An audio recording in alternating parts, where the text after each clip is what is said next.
imenso prazer estar aqui hoje com vocês no evento do Burns e do André Noel, que eu tanto admiro esses dois carinhas aí.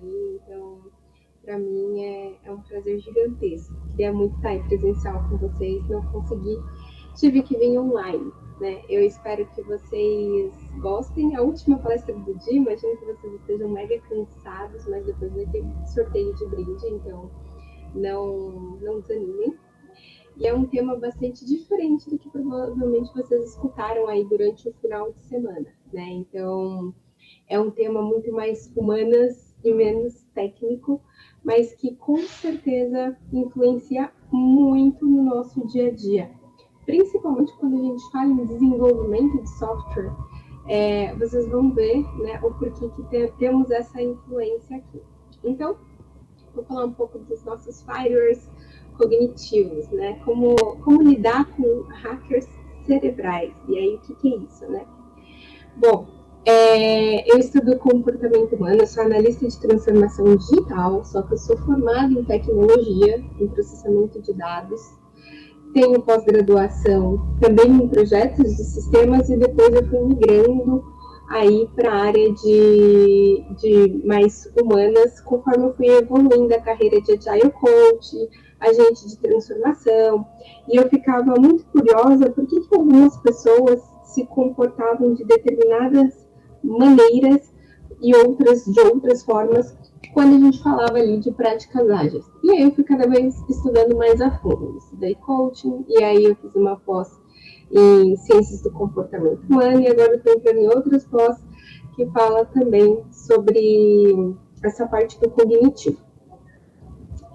Então, o que é importante a gente saber, né? Que independente da organização, todas estão em um negócio que a gente chama de mudança de comportamento. Então, quando vocês estão desenvolvendo um sistema, seja interno para a empresa de vocês, para usuários internos, seja para usuários externos, para clientes externos, vocês sempre estão o quê? Tentando prever comportamentos e tendenciar comportamentos, né? Então, isso que é constante no nosso dia a dia, por mais que a gente não perceba, comportamento humano é algo que está intrínseco em todos os negócios. Então, quando eu falo de encantamento de cliente, eu preciso saber como o cliente se comporta e me antecipar a ele, ou então saber como os meus colaboradores se comportam para conseguir engajá-los no desenvolvimento de um produto para uma organização.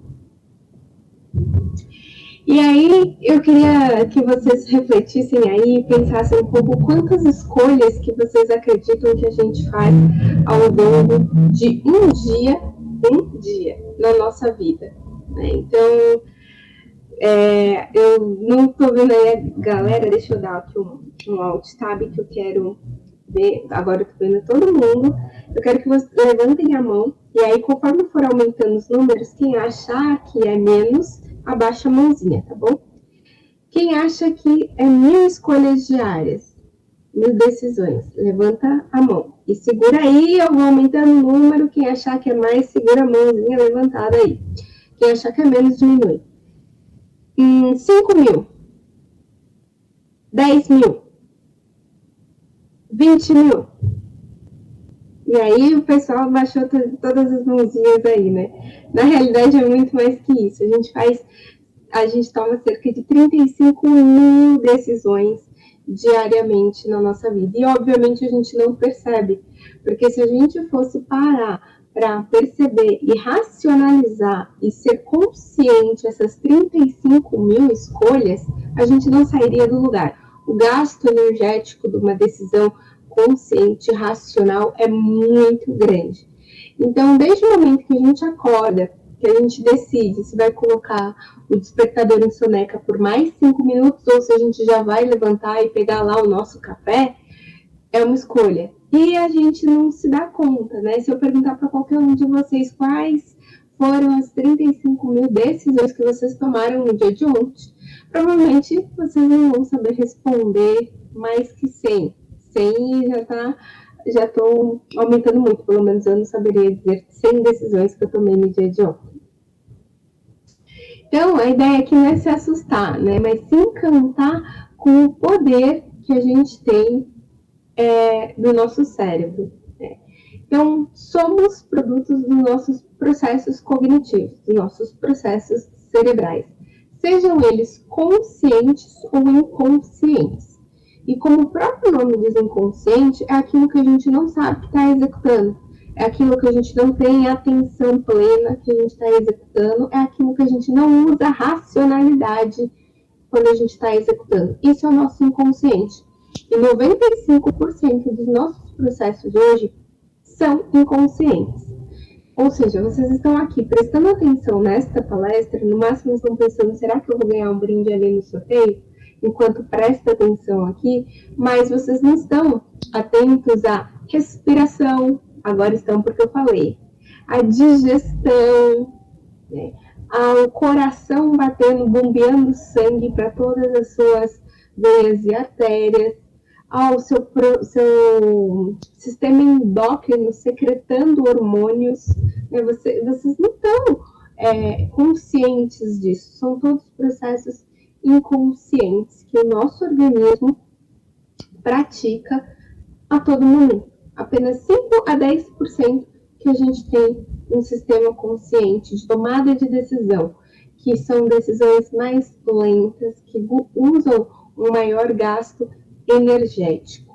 E vamos falar um pouquinho, voltar na aula de biologia, de como que funciona o nosso cérebro, né? Então, para começar, nosso sistema nervoso é formado por uma rede de neurônios, né? Deixa eu avançar aqui. Uma rede de neurônios. Neurônios, quando eles se conectam, eles passam energia entre eles, é onde tem um processo acontecendo, um processo cognitivo. Seja para informar que você bateu o dedinho do pé ali na cama e tá doendo, até o ponto de eu preciso tomar uma decisão se eu vou casar ou comprar uma bicicleta. Tudo é a energia que passa de um neurônio para outro, criando uma rede, né, de conexões que a gente chama de redes neurais ou conexões neurais. E, ao contrário do que as pessoas pensam, temos neurônios do nosso cérebro até o dedinho do pé, porque senão a gente não saberia que bateu o dedo, né? Então, alguma coisa tem que levar a informação do nosso dedo do pé até o nosso cérebro. Por isso que algumas pessoas, quando sofrem lesão na medula, que é onde passa o nosso sistema nervoso central, perdem alguns movimentos, porque elas perdem a conectividade com os neurônios que estão ali, só que, porque perde o movimento, a pessoa deixa de sentir, mas, por exemplo, continua passando sangue, senão necrosaria, porque continua crescendo pelos, unhas, normalmente, porque isso não está relacionado com o nosso sistema nervoso. Então, quando tem uma lesão ali na medula, o que ofendeu foi essas conexões elétricas que chegam até o nosso cérebro. Né? E um exemplo de maior mapa visto de conectividade fotografado é esse cérebro, que é o cérebro de uma mosca, que tem 25 mil neurônios só. Com 25 mil, aliás, 100 mil neurônios só. Desses 100 mil neurônios, 25 estavam realizando sinapses, totalizando 20 milhões de sinapses. Um organismo tão simples, imagina o nosso que é tão complexo, que temos, ao invés de 100 mil, temos 14 bilhões de neurônios. E ao contrário do que as pessoas pensam, tudo isso aqui, essa imagem, não é o cérebro. O cérebro é essas ondinhas aí que parecem um intestino. A gente tem o cérebro, temos o cerebelo, que é essa outra estrutura aí que está circulada, e temos o tronco encefálico, que é esse rabinho que está saindo aí. E tudo que eu vou falar hoje, praticamente, a gente está falando do cerebelo. Nossa, mas essa estrutura é tão pequenininha, mas com 70 bilhões de neurônios associados. Muito mais do que o cérebro. E por que tem tantos neurônios assim? Porque ele é responsável por todos os nossos automatismos. E automatismos são processos inconscientes. E lembra que eu falei que 95% ali a gente gasta com processos inconscientes? Não que o cérebro não tenha, o cérebro também tem processos inconscientes, mas todos os processos do cerebelo são inconscientes. E o que é um automatismo? Quando a gente está dirigindo, quando a gente está aprendendo a dirigir, é natural a gente ficar prestando atenção, né? Então, eu estou acelerando, eu tenho que trocar marcha, porque o giro está alto, piso na embreagem, troco a marcha, vou. E aí alguém tenta conversar com você nesse meio que você está aprendendo a dirigir. É um caos, você não consegue prestar atenção nessas coisas, porque está num processo consciente. Conforme vai passando o tempo, você vai aprendendo a dirigir, a mesma coisa vale para andar de bicicleta, você consegue conversar, ouvir rádio naturalmente. Por quê? Porque o dirigir se tornou um processo automático. E aí você consegue prestar atenção, ter consciência de outras coisas, enquanto este processo está inconsciente. E, como todos os automatismos, nosso sistema nervoso aqui, ele acaba criando algumas regras, que são as heurísticas. O que são essas regras heurísticas? Simplesmente para tornar a decisão mais rápida, ele cria um monte de if, né? Então, digamos assim, que ele precisa tomar café. Automaticamente, ele sabe que, de tanto você acordar de manhã e pegar a cápsula, por exemplo, do café caseiro intenso, da Dolce Gusto, e é laranjinha, ele associa que você toma muito laranjinha. Depois de um tempo, que vai virar inconsciente, você vai acordar de manhã com aquele morrendo de sono, vai direto pegar a cápsula laranjinha e põe. Só que naquele dia você não queria laranjinha, você queria café com leite. Mas você não estava num processo consciente. E ele já tinha criado uma regra, um if que, if, tô com sono, pego laranjinha. Acabei de acordar, pego laranjinha. Porque ele está condicionado a isso. Só que às vezes ele tem erros, né? Como todo if tem as exceções. E essas exceções e esses erros são os vieses. E aí, se a gente não trabalhar, fizer o tratamento de erro, como a gente tem que fazer o tratamento de erro dentro de um código, esses vieses atrapalham a nossa vida, sem que a gente perceba. Porque é inconsciente. Se é inconsciente, eu não consigo perceber. E aí eu tomo decisões erradas, porque está caindo direto na exceção, sem eu nem saber. E é desses erros que prejudicam as nossas vidas que eu vou falar um pouquinho hoje para vocês. Como a gente precisa tomar consciência a partir desse instante para conseguir trabalhá-los, né? Então, se a gente fizer uma analogia com hacker, né? Hackers são as pessoas especialistas em sistemas de computador que desenvolvem modificando sistemas de computadores, não necessariamente para prejudicar alguém, né? Todo mundo já associa hacker como algo ruim, não necessariamente, é um cara que manja muito e que aí ele está modificando um sistema. Vieses são neurônios especialistas em, faltou um cedilho ali, em sistemas também, mas de crenças e valores, que criam regras automáticas modificando o nosso sistema. E são essas distorções, né, e intenções que, embora a gente não saiba de maneira consciente, ela acaba ocorrendo e modificando as nossas decisões e principalmente os nossos julgamentos e comportamentos. E é aí que mora o perigo. Porque se a gente toma cerca de 35 mil decisões diárias e a gente sabe que 90% disso é inconsciente, há uma grande probabilidade de boa parte dessas decisões a gente tomar de maneira enviesada, ou seja, ter viés, ter erro de julgamento e a gente nem perceber isso daí. Ou seja, somos hackeados o tempo inteiro pelo próprio sistema nervoso e a gente não se dá conta. E por que os vieses eles são tão potentes assim? Porque eles são baseados nos nossos sistemas de crenças, valores, experiências e os nossos contextos. E se a gente falar até de estereótipos, os nossos estereótipos são criados lá quando a gente tem nossos 7 anos de idade. E o que é um estereótipo? Quer ver um exemplo prático e rápido aqui de viés? Eu quero que vocês imaginem uma pessoa pilotando um avião.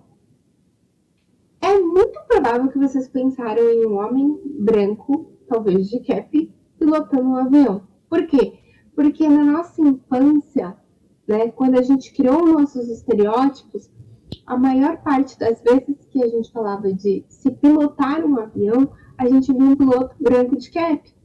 Por isso que é muito importante, às vezes, as empresas que falam e obrigam a ter diversidade, porque se a gente está num ambiente constante com aquele tipo de imagem, é aquilo que vai ficar no nosso inconsciente, e quando o nosso consciente criar uma regra automática, é baseado nessas informações que foram gravadas. E aí a gente também tem uma quantidade gigantesca de vieses. Os vieses são categorizados. A gente tem mais de 360 vieses mapeados de diferentes circunstâncias. E desses 360, eu trouxe 10 para a gente falar, que são os 10 que mais influenciam o nosso contexto diário, principalmente quando a gente está falando de desenvolvimento de sistemas. E vocês vão entender o porquê. Primeiro viés, efeito grupo. Eu gosto muito dessa imagem do Guerra Civil, porque eu acho que representa bem. Em determinado momento, né, quando a gente estava ali, ó, dado spoiler, mas filmes com mais de 1 ano e meio pode rolar spoiler, né?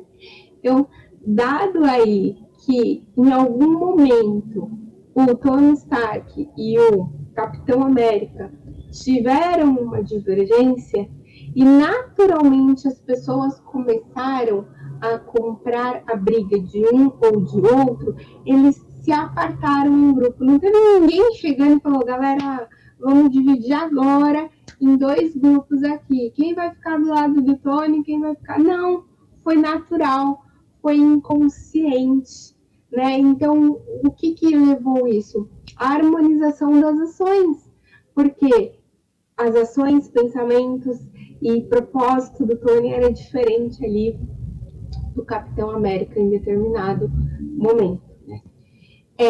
Quando a gente traz ali para nossa realidade, o que a gente percebe? Quando é criado grupos, e aí, exemplo, squads, né, que está na moda aí falar squads, então, quando tem squads de desenvolvimento separadas, é natural uma certa rivalidade ali. Ou a pessoa que é do squad A, ela está mais propícia a ajudar os membros do squad A do que ajudar um colega ali do squad B, que às vezes está na mesma especialidade. E não é por mal, né? Não é consciente, simplesmente acaba se gerando esse ambiente, esse sentimento de competição. Teve um estudo onde um professor ele separou a classe em 2 grupos para desenvolverem a solução de um problema. E aí, cada grupo focou ali nos estudos e como desenvolver uma solução para resolver aquele determinado momento, e em nenhum momento um grupo conversou com o outro, só que a solução dependia dos 2 se conversarem. Só que o professor não falou, vocês não podem se conversar, cada um vai para um lado. Simplesmente, do jeito que estavam sentados, eles falaram de A a J é determinado grupo e para frente é o grupo B. E eles se separaram, começaram a unir carteiras juntos e cada vez mais segregados e não se conversaram. Efeito em grupo aí, entrando em ação sem que fosse percebido. Efeito Dunning-Kruger, eu falo que é aquele efeito eu sou o máximo, né? Tem até aquele bordão de você está atrasado, mas eu estou maravilhoso, né? O que é isso? É a inclinação de superestimar a habilidade. E onde que mora o perigo aí? Quando você vai dar um feedback para uma pessoa que sofre desse viés, que acredita que ela é o máximo em determinada habilidade, ela não vai aceitar. Ou melhor, ela pode até dizer que aceitou, ser educada e agradecer, mas ela não vai conseguir mudar aquilo nela, porque no fundo, ela não acredita que aquilo é um problema. Quando a gente está em um ambiente remoto, um ambiente híbrido, aí onde metade do time está presencial, metade do time está online, é mais intensificado ainda, porque você não está lado a lado com o teu coleguinha. E o nosso cérebro, ele vive de comparações. Tudo para o nosso cérebro tomar uma decisão, ele tem que ter algo comparativo. Então, se ele não está lado a lado ali com o colega, vendo o desempenho do colega, às vezes, em determinada linguagem, ser muito melhor, muito mais rápido que ele sempre vai continuar se achando o maioral em determinada característica. Então, esse é o problema do Dunning-Kruger, você não conseguir ver que você tem certa deficiência ali. Terceiro viés, eu falo que é o viés do Jaiminho carteiro, que eu prefiro evitar a fadiga. O que é isso? Não se mexe no time que está ganhando. É a tendência da gente manter o nosso estado atual. Né? Para que mudar se está dando resultado? E qual que é o grande problema ali? Quando a gente fala em carreira de desenvolvimento de software e traz uma tecnologia nova para você aprender, o que acontece? Mas eu manjo tão bem já dessa linguagem, eu vou ter que aprender uma nova linguagem. Nossa, vai dar um trabalho para desenvolver tal coisa. Vamos manter o sistema legado do jeito que está, não vamos evoluir plataforma. Eu conheço disso.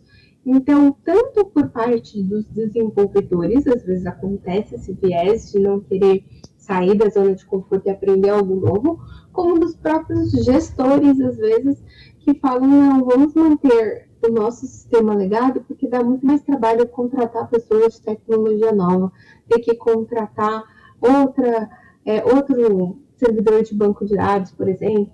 Então, é aquele desejo de se manter no estado atual. E você acaba não evoluindo nesse sentido, né? Porque você acaba sempre dando preferência por aquilo que acaba ficando obsoleto. Quarto viés, efeito dotação, né? É aquele ponto de valorizar mais o seu do que o do colega. Então, o seu sempre é melhor.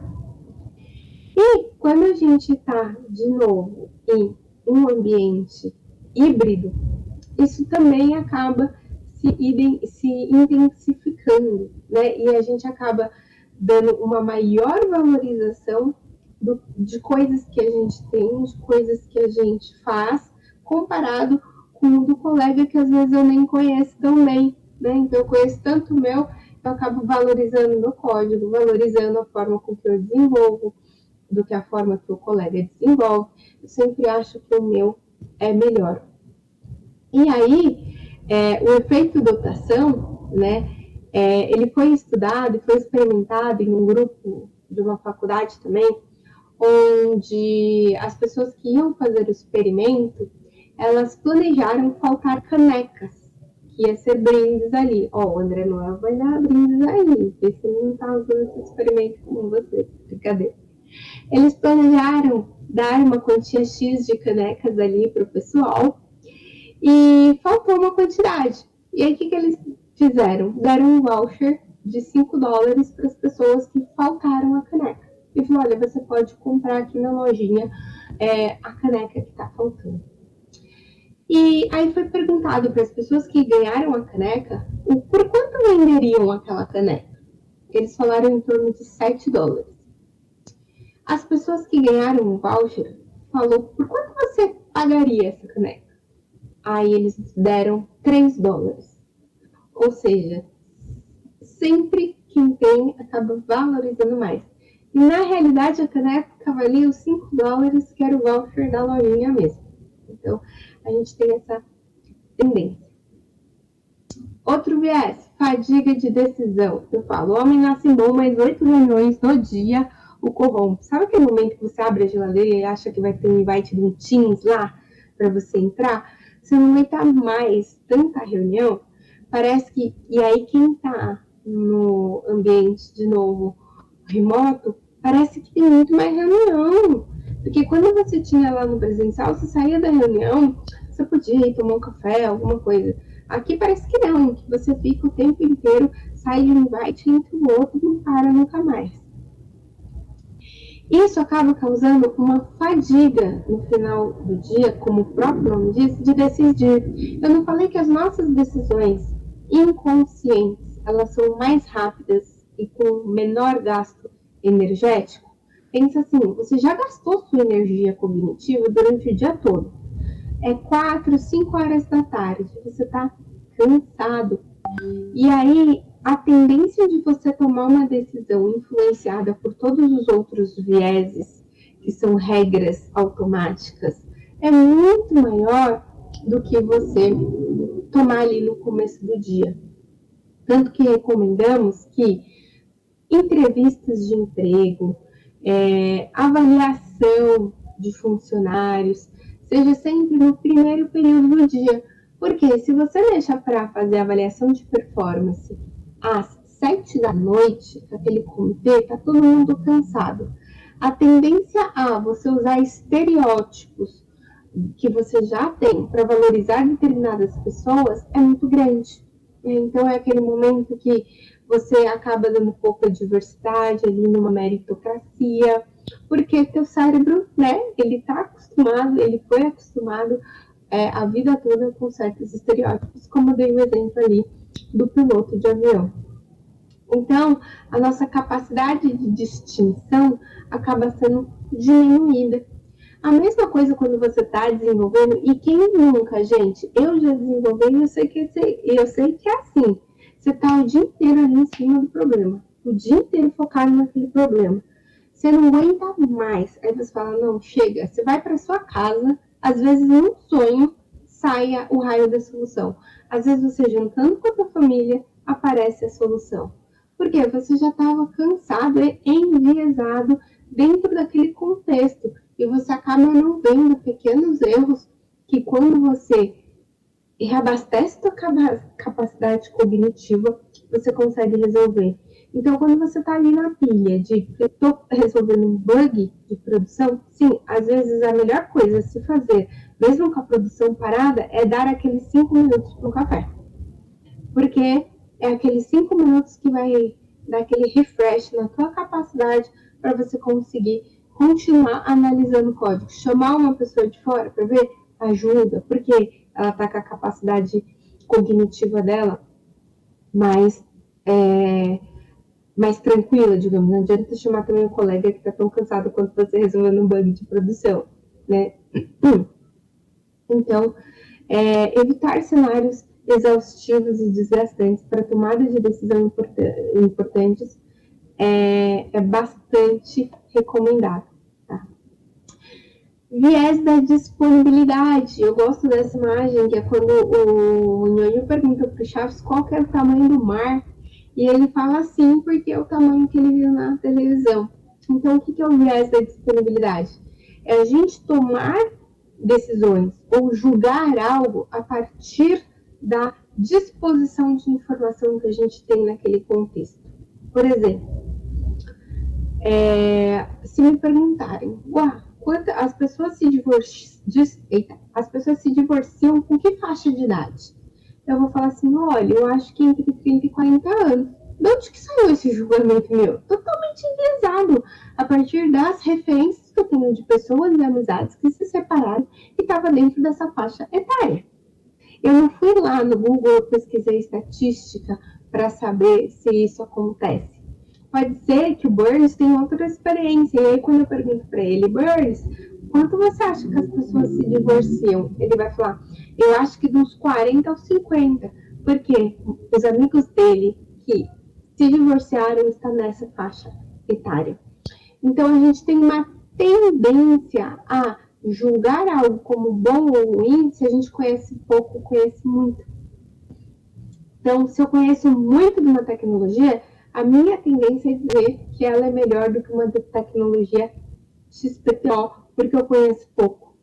Então, a gente tem que tomar esse cuidado de o julgamento que eu estou fazendo é baseado em quê? Em fatos e dados, estatísticas ou em percepções? Porque se for em percepções, é muito provável que você esteja enviesado pela heurística da disponibilidade.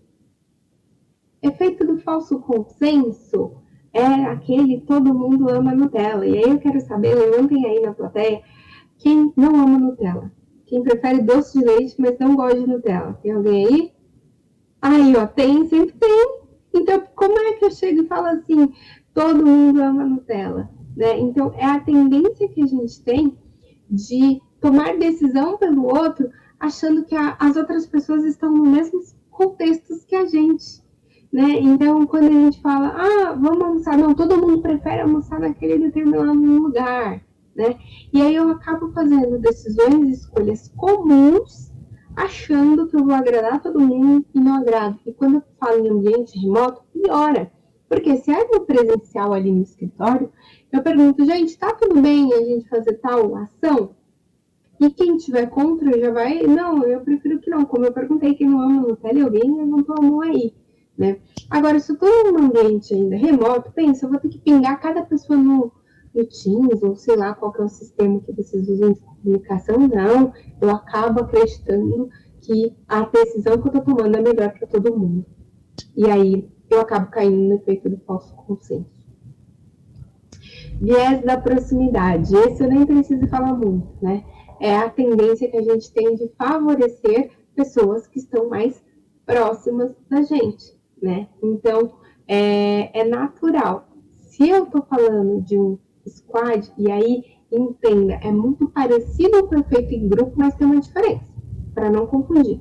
Efeito em grupo, eu tô comparando grupos. E aí eu tô falando que existe certa rivalidade, né, entre um grupo e outro acontecendo, mesmo que inconsciente. O da proximidade, eu tô falando de favorecer quem tá próximo. Não necessariamente precisa ser o mesmo grupo. Pode ser que eu sempre fale com um par meu, que é o meu par de par programming. E aí a gente fala direto. E aí surgiu ali uma oportunidade e eu vou direto passar para ele, ao invés de passar, por exemplo, pelo meu time todo, porque tem mais proximidade. Então eu estava conversando ali com ele. Um grande exemplo disso eu fiquei sabendo essa semana que duas pessoas da minha equipe, né, não a equipe mais próxima, a equipe maior, saiu ali da estrutura, fez uma movimentação de carreira, já fazia mais de um mês e eu não sabia. Eu falei, gente, sério? Fulano saiu? Saiu. E não foi comunicado? Foi, não foi? Aí um começa a falar com o outro, não, a gente soube porque a gente estava naquela reunião ali. E agora ficou sem saber, né? Porque viés da proximidade. Então, quem estava próximo ali de reuniões ou presencial ficou sabendo. E eu que não estava próximo, acabei não sabendo. E às vezes tem decisões que acabam influenciando pessoas. Quando a gente fala de ambientes híbridos também, quem está no presencial muitas vezes acaba sendo favorecido comparado com quem está no home office, né? Quem está ali no remoto. Outro exemplo, quando a gente fez uma reunião híbrida lá na empresa, eu estava presencial nesse caso, e tinha uma pessoa em Floripa que estava remoto, como eu estou remoto aqui com vocês hoje. E aí, o que aconteceu? A gente começava a falar e esquecia que tinha um remoto. E essa pessoa que estava remoto, ela só escutava se a gente tivesse com o microfone. Então, penso quão prejudicada ela estava sendo de não ouvir todas as conversas que estavam ali. Porque a gente simplesmente esquecia de passar o microfone quando a gente ia fazer um comentário com alguém mais próximo. O efeito manada eu não preciso nem dizer, né? Aquele que um está fazendo, todo mundo vai fazer, né? Por que a gente tem esse comportamento, né, de efeito manada e vem aí do nome mesmo do reino animal? Porque o nosso cérebro, ele entende, o cerebelo, e agora tem como usar o nome correto, né, vocês já sabem, ele entende que o quê? Se alguém já tomou essa decisão, para que eu vou gastar energia? Aquela pessoa já considerou, já ponderou e provavelmente tomou a melhor decisão. Lembra que eu falei que o nosso cérebro, ele vive o quê? De comparações. Então, se alguém tomou essa decisão, é porque é bom. E aí eu acabo tendenciando a tomar a mesma decisão que todo mundo. Né? Teve um experimento onde era mostrado, tinha linhas, desenhos de linha A, linha B e linha C. E a linha C disparadamente era maior. A linha A era intermediária e a linha B era pequena. E aí tinha uma fila de pessoas que aí mostravam individualmente, só que eles respondiam em voz alta. Todas as pessoas, até a última, que estava combinado lá, responderam que a maior linha era a A, que na realidade ela era intermediária, e não a C, que era a maior linha. Quando chegou na pessoa que estava participando, que não sabia desse combinado, e mostrou as linhas, o que vocês acham que ela escolheu? 5 pessoas na frente dela escolheu a linha A. Só ela achava que era a linha C. Ela respondeu a A, mesmo achando que estava errado. Efeito manada. Né? Então, a gente tem que tomar cuidado com o efeito manada. Aquelas certificações que aparecem, que todo mundo sai fazendo, mas para quê? Vai agregar na sua carreira? Né? Você podia estar fazendo algo que vai agregar muito mais, mas todo mundo está fazendo, eu vou fazer também. E o último viés é o viés da crença, né? Que eu gosto muito desse quadrinho que ele fala, né? Então, como a notícia é falsa, é exatamente o que eu penso. É a mania que a gente tem de favorecer informações que a gente acredita, de acordo com as nossas crenças. Isso faz com que, naturalmente, a gente seja mais receptivo com pessoas que estejam concordando com a nossa opinião, com a nossa decisão, com a solução dada, e sejamos mais reativos com pessoas que discordem daquilo, sem avaliar se as pessoas que estão concordando, às vezes estão indo pelo efeito manada. E às vezes tomamos em grupo uma decisão que não é tão boa, simplesmente porque eu não parei para avaliar com o mesmo peso. O peso que eu dei para a pessoa que concordou comigo foi muito maior do que a pessoa que trouxe um argumento que talvez era até mais válido do que o meu. De novo, né, teve uma pesquisa que mostrou que estavam estudando o efeito da oração sobre a cura de determinada doença. E aí colocaram 3 pesquisadores para avaliar os dados. Um pesquisador era ateu, um pesquisador ele era da determinada crença da religião ali que estava sendo estudada, e a outra pesquisador era neutro. Adivinha o que aconteceu? A pessoa que tinha crença naquela religião interpretou os dados de uma maneira diferente que o ateu que não acredita em religião, que também interpretou de uma maneira diferente daquela pessoa que não tinha crença nenhuma, nem a favor e nem contra.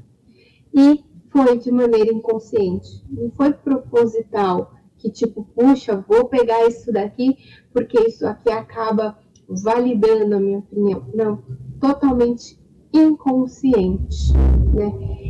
Isso justifica muito toda essa brigaiada que teve por política até semana passada e ainda está tendo, de o meu candidato é melhor que o seu candidato, olha o que o meu candidato fez e olha o que o seu fez. Viés da crença fortemente. Pessoas perderam amigos por conta do viés da crença. Porque quando se trazia informações que favoreciam a crença no determinado candidato que você acreditava, você anulava, às vezes de maneira inconsciente, a do candidato que você não gostava. E aí você vê as pessoas se degladiando na rede social para dizer qual era o melhor e qual era o pior, baseado unicamente na disponibilidade, né, da disponibilidade. Fadiga de decisão, porque todo mundo já estava cansado daquelas discussões. E viés da crença favorecendo ali informações que iam ao encontro com as suas crenças. E o que eu quero trazer hoje para vocês é uma reflexão sobre a gente só consegue mudar algo quando a gente se torna consciente daquilo. Então, independente de aqui ser um fórum muito mais técnico de desenvolvimento, eu super agradeço o André Noel e o Bernis de me deixar trazer esse tema para vocês, porque é importante para o nosso desenvolvimento pessoal e de carreira nos tornarmos conscientes das nossas sombras para que a gente possa corrigi-las. Nossa consciência aqui funciona como que firewalls cognitivos aos nossos hackers, né? Então, se eu tenho vieses, que são os nossos hackers cognitivos, que ajudam a tomar decisões mais rápidas através dos nossos sistemas de crenças e valores, precisamos usar nossa consciência, nossa racionalidade para tomar melhores decisões. Então, quando a gente entrar numa discussão, quando a gente entrar ali numa decisão, quando a gente estiver analisando um problema em produção, para a gente tomar decisões melhores, precisamos ter consciência do que nos influencia e às vezes a gente nem sabe. Sempre usar a tecnologia para superar as nossas deficiências. Essa é uma ideia que o Dan Ariely traz nesse livro, que eu trouxe vários exemplos aqui do livro dele, quando eu falei de pesquisa ali, dos dois pesquisadores, do ateu e do religioso, quando eu trouxe o exemplo da pesquisa das canecas, tudo ele traz nesse livro. Então, quem quiser conhecer um pouco mais, e aqui economia comportamental que a gente está falando, recomendo, não necessariamente de viés, mas como o comportamento do humano é influenciável e não nos damos conta disso. Querem ver como que o comportamento é influenciável? Assiste esse The Push do Netflix. Ele é como se fosse um documentário, mas é um experimento. Não vai ficar aquelas pessoas falando o tempo inteiro. É de um ilusionista, que é o Dan Brown, que ele prova que através de pequenos gatilhos consegue fazer uma pessoa comum como eu e vocês empurrar uma outra do prédio. Aí você fala, água, jamais eu empurraria uma pessoa de cima do prédio. Assiste esse documentário, porque você vai ver que são pessoas comuns, que jamais empurrariam outras de um prédio, para ver como a gente consegue ser influenciado, como temos gatilhos inconscientes que nos ajudam a tomar decisões que não são tão boas às vezes.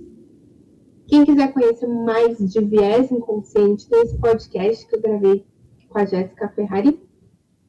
Tem um livro da Chris Kerr, Viés Consciente, que é fenomenal. Ela traz outros vieses aqui e alguns dos que eu trouxe.